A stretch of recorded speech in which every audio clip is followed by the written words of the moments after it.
Hi guys, so today we're out on the Hook Peninsula here in Wexford, and we're here to come and talk about Loftus Hall. Now Loftus Hall is reputed for having many ghosts, one being the ghost of a young lady, another of nuns, and then the devil is actually reputed to haunt this area. So that's why we're really here today, to discuss the legend of Loftus Hall. So as I've said, Loftus Hall is one of the most haunted homes here in Ireland. Many paranormal groups have actually visited Loftus Hall, including the one and only Ghost Adventures. So there is loads of history surrounding Loftus Hall. Loftus Hall actually stands on the site of the original Redmond Hall. But the reason we are here today is to discuss the legend itself, the legend of Loftus Hall. So this is where our spooky story will start. So Charles Tottenham became Lord of the Manor in 1752. He married the Honourable Anne Loftus and he adopted her name. They had 6 children, 4 boys and 2 girls. The girls' names were Elizabeth and Anne. However, his wife became ill and died while the girls were still young. 2 years after her death, Charles actually remarried again, marrying his cousin Jane Cliff, and they lived together along with Anne here in Loftus Hall. So legend has it that during a bad storm, a dark stranger approached the hall on horseback after his ship had been driven into a nearby harbour with rough seas. He was invited in and sought refuge with the Tottenham family for several days and nights. Anne fell head over heels in love with this stranger. They even became lovers. One night, during a game of cards, Anne dropped a card on the floor. She bent down to pick it up, looked over and noticed that the stranger had cloven hooves. She screamed. The man turned into a ball of flames and shot up to the roof of Loftus Hall. It is said that this roof could never be repaired. Anne would never recover. She went into a state of shock and madness, and her family locked her away in the tapestry room for fear that anyone would see her. The tapestry room was one of Anne's favourite rooms, and I suppose the family thought that this might bring Anne some happiness. Unfortunately, it didn't, and Anne actually got worse. She refused food and drink and sat with her knees under her chin, looking out the tapestry room window across the sea, waiting for her mysterious stranger to return, until she died in the tapestry room in 1775. It is said that when she died, they could not straighten her body as her muscles had seized, and she was buried in the same seated position in a strangely shaped coffin. Now, another story to this is that Anne was actually pregnant for the stranger, and the family, being ashamed, sent her to the tapestry room and locked her there. The story is that during birth, Anne died, and so did her baby. Now, there is some truth to this, because the body or the skeletal remains of a baby were actually found in the walls of Loftus Hall. So with that being said, we are actually now going to drive about 15 minutes away from Loftus Hall to find the final resting place of Anne Loftus. Hi guys, so right now we're at the Church of Ireland, St Mogue's Church here in Feathered, and this little graveyard holds the remains of Anne, who we were just talking about there at Loftus Hall. Now, I did read that in the 1940s her crypt was opened, and in that crypt they found a very strange shaped coffin, which leads us back to the story that Anne died hunched over, knees to her chin, and after her death they could not straighten her body, so therefore they made a coffin for Anne and they laid her to rest here at St. Mogue's in a crypt. So what we're going to do is we're going to find that crypt and pay our respects to Anne, and I think we'll have a look at some of the headstones while we're here as well. It's a beautiful church and a beautiful area. Now it is quite windy again today, so let's hope the audio is alright. Have a look at that. A beautiful cross, and we've seen these before in Wicklow with the chain and the anchor there.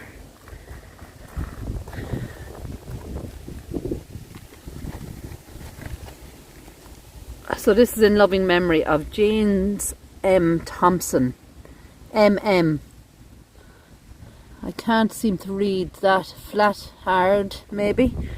Who departed this life November the 4th, 1909, aged 52, erected by his wife and children. Isn't that a beautiful memorial there for James? Absolutely gorgeous.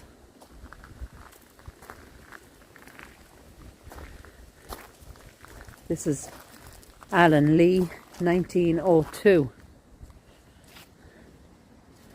And you can see the surname Lee there.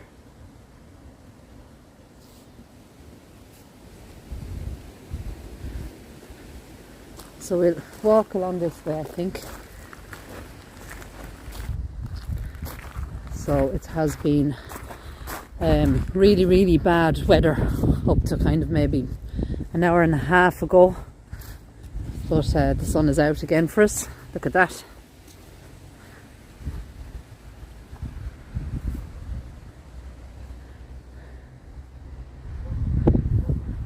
And we've a good few headstones down along this way. Lovely white crosses here as well.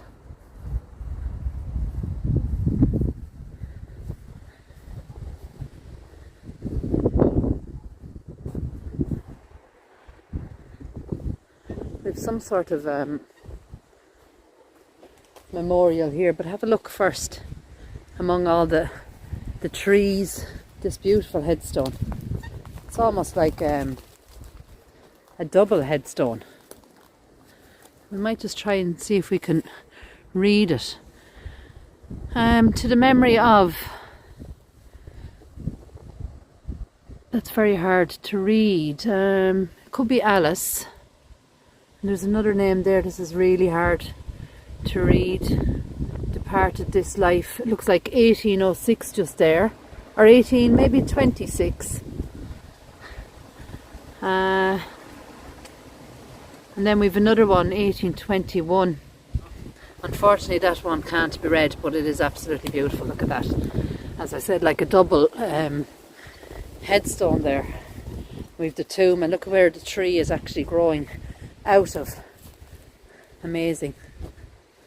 Right up through it. There's another beautiful headstone there. Abigail, Margaret. What a beautiful headstone nonetheless. And you can see like the designs there on the side are like leaves, and it's surrounded by that railing.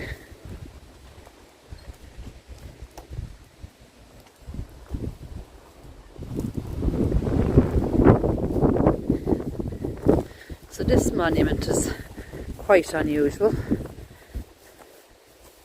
I do see writing on it. Sacred to the remains of. Now it's quite unusual because it says aged here. There's a 22, what looks like a 25, 19, 18, 17. It says years here, and then the list of names. There's Eleanor, Anne, Mary, and it looks like it could be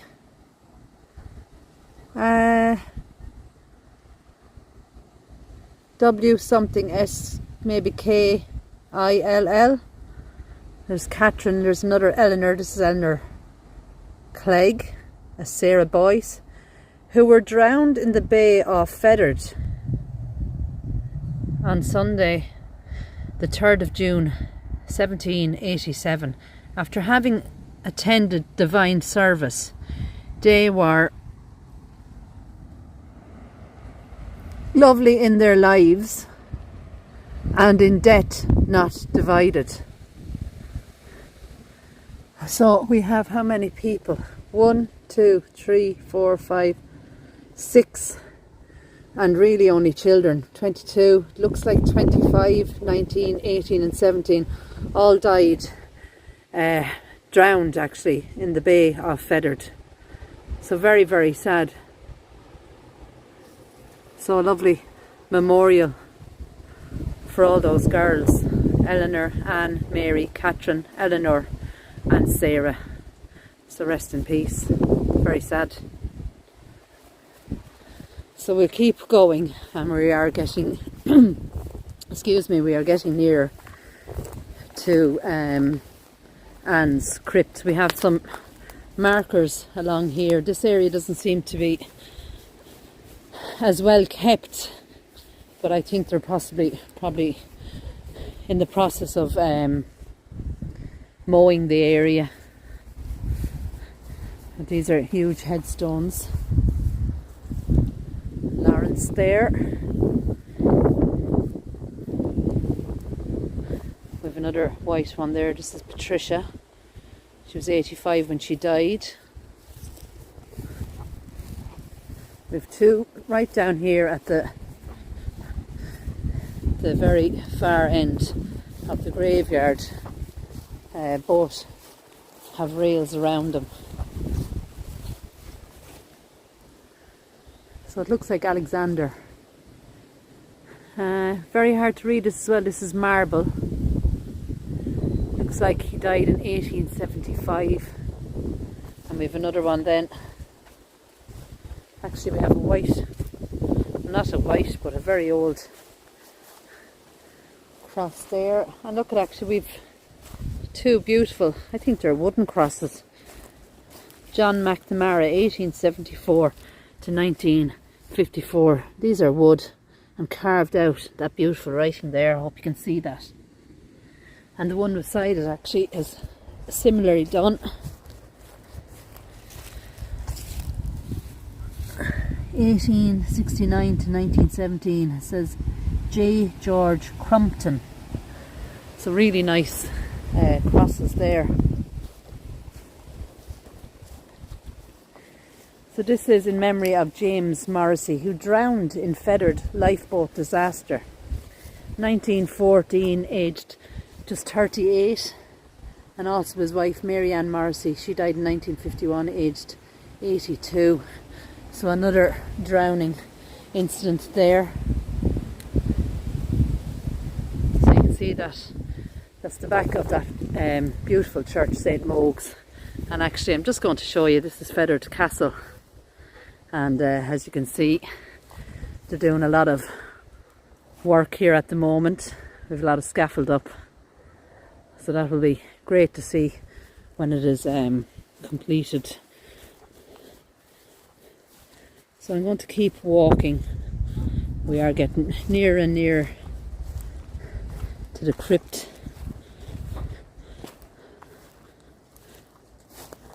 Another huge headstone here, or a tomb it is. And unfortunately these are always quite hard to read. Looks like Allen, but I can't find the date there.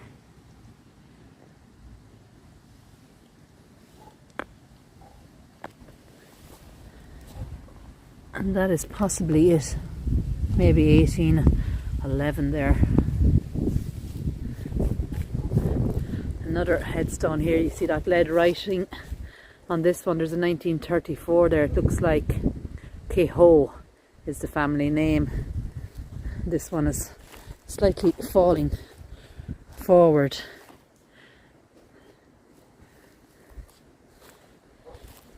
Another one of those little wooden crosses here.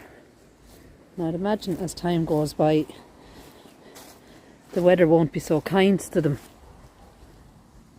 In loving memory of, looks like Patrick and Annie Malloy, rest in peace. I don't see a date on it. Beautifully carved. And look at this one. This looks like it's erected by Mary Margaret, in loving memory of her mother Mary Clegg, 1987.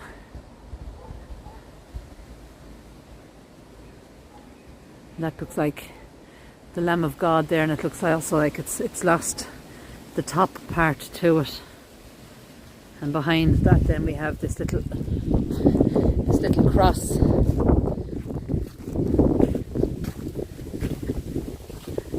And no writing at all left on it. But as you can see, that structure there is actually what we're here for.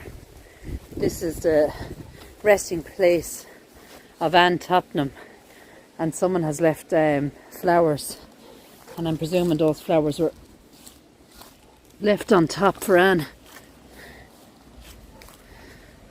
And with the winds that we've had this last few days, it's blown over. But I'm going to try and go down to show you. Now it is blocked up, and it is actually on a slippery bank. It's very interesting the way this is set.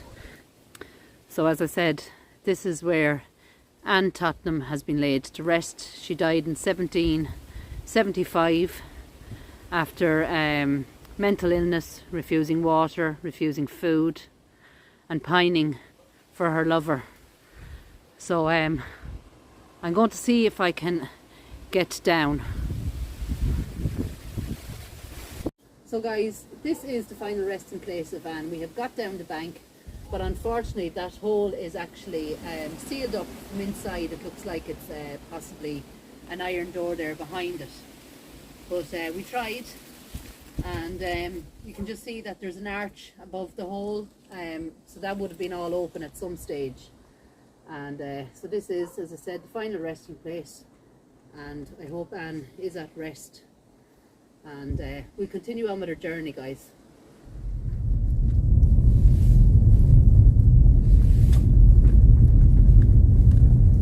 So we're coming up to St.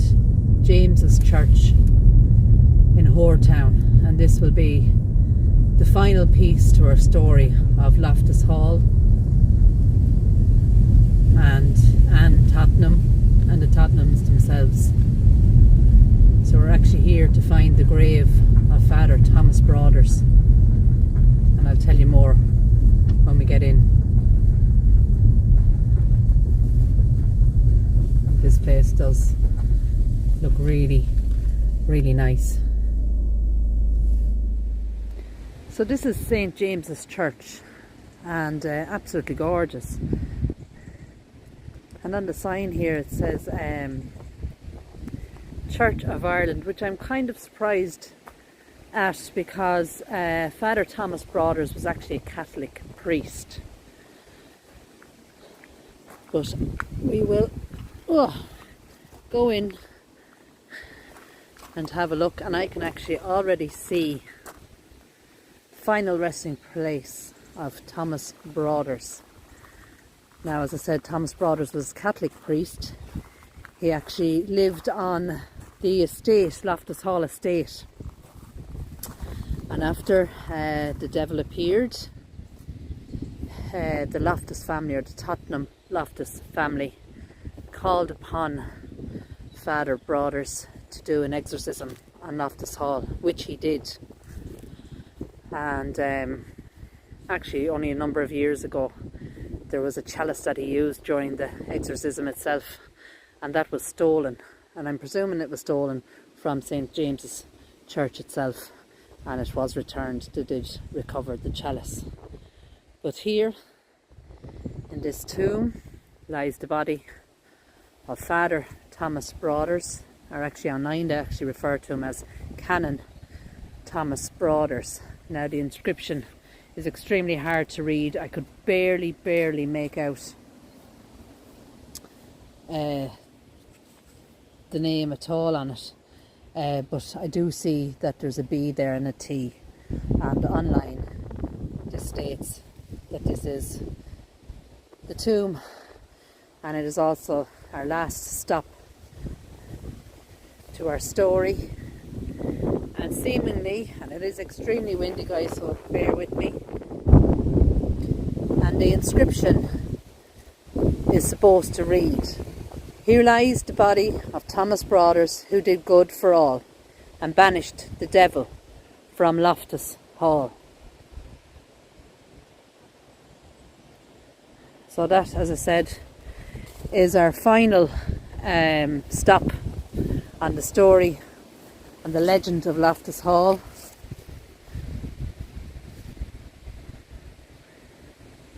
The story of Anne. We visited her final resting place. So that's all really guys. Thanks for watching. Happy Halloween. And don't forget to like and subscribe, share if you can. We're growing slowly, and I appreciate you all, and thank you so much. Take care, God bless, and I'll talk to you soon.